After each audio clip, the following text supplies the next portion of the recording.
چلیے قرآن سیریز میں آج ہم بات کریں گے کوئلے کے بارے میں۔ آپ جانتے ہیں کہ کوئلہ انرجی کا ایک مشہور سورس ہے جس سے پوری دنیا میں اس وقت توانائی حاصل کی جا رہی ہے۔ جب تک کوئلہ دریافت نہیں ہوا تھا یہ کام لکڑیاں کاٹ کر لیا جاتا تھا اور اس کا نقصان ہی ہوتا تھا کہ جنگل بھی ختم ہو رہے تھے۔ تو جیسے ہی کوئلہ دریافت ہوا تو سب سے اچھا کام تو یہ ہوا کہ لکڑیوں کی کٹائی میں کمی آئی، اس طرح ہمارے جنگلات بھی محفوظ ہونا شروع ہوئے۔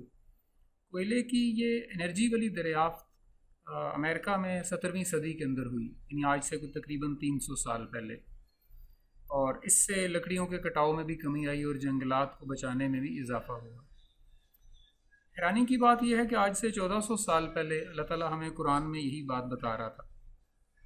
سورہ بقرہ کی آیت نمبر 24 میں اللہ تعالیٰ فرماتا ہے کہ فَإِن لَّمْ تَفْعَلُوا وَلَن تَفْعَلُوا فَاتَّقُوا النَّارَ الَّتِي وَقُودُهَا النَّاسُ وَالْحِجَارَةُ أُعِدَّتْ لِلْكَافِرِينَ۔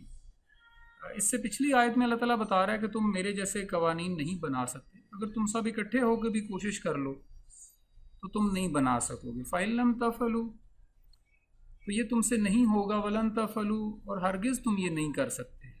بس اس آگ سے ڈر کے رہو جس کا ایندھن انسان اور وہ پتھر ہیں جو جل جاتے ہیں، یعنی کوئلہ وہ پتھر ہے جو جل جاتا ہے۔ ایسا پتھر جو جل جاتا ہے وہ انرجی کے آگ جلانے کے کام آتا ہے۔ اللہ تعالیٰ اس کوئلے کی نشاندہی 1400 سال پہلے کر رہا تھا۔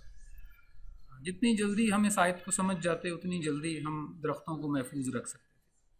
قرآن ایسی ہی ہزاروں اور نشانیاں بتاتا ہے جس سے ہم اس کائنات کو محفوظ رکھ سکتے ہیں۔ اللہ تعالیٰ ہمیں سمجھنے اور عمل کرنے کی توفیق دے۔